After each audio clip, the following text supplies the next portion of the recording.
bizim kənd çox böyük kənd idi. 600 ev var idi. Bizim evin yanında bir meçid var idi, Qara meçid deyirdilər. Mən gözümü açandan bu dini bayramları orada keçiriləndə görürdüm.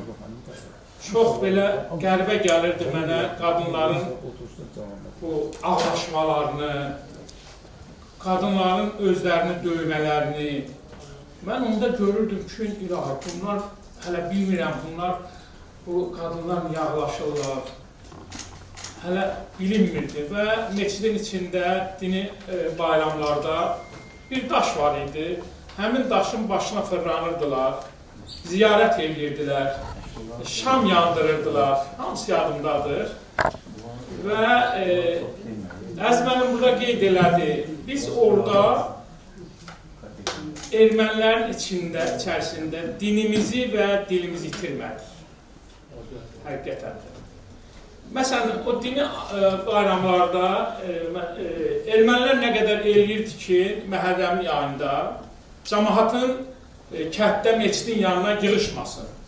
3 gün qabaq, 4 gün qabaq çox çalışırdılar.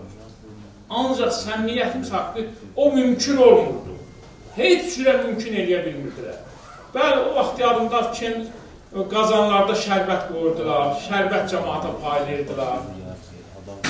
Sonra saat 12-də qətl sınırdı. Bax, onlar yadımdadır hamısı. Böyük zəlzələ oldu 88-də. Şeyx Həzrətləri, zəlzələdə bir dənə o meçid uçmadı. Bir dənə kümbəzində uçqun olmuşdu. O meçid hələ də dururdu. Və mən özümü o qədər xoşbəxt hiss edirəm ki, Qərbi Azərbaycan icmasıyla bir yerdə keçirdiyimiz bu tədbiri Allah sizə ömür versin ki, dediniz biz orada gedib namaz qılacağıq. Bəli, olacaqdır.